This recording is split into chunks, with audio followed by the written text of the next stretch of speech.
সবুজ শাকসবজি ভিটামিন ও খনিজ লবণের ভালো উৎস। এটি অন্ত্র এবং যকৃতের জন্য খুবই উপকারী।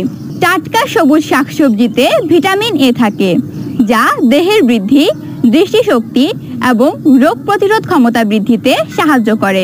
কচু শাক, কলমি শাক থেকে পাওয়া যায় ভিটামিন সি। ভিটামিন সি দাঁত এবং মাড়ির জন্য খুবই উপকারী। BDNews24.com এ প্রকাশিত একটি প্রতিবেদনে বলা হয়েছে, আঁশ জাতীয় শাকসবজিতে রয়েছে পলিফেনল। এই পলিফেনল অন্ত্রের জন্য খুবই উপকারী। পলিফেনল অন্ত্রে সুরক্ষার স্তর তৈরি করে, ক্যান্সারের আশঙ্কাও অনেকাংশে হ্রাস করে। আঁশ বা রাফেল জাতীয় খাদ্য গ্রহণ।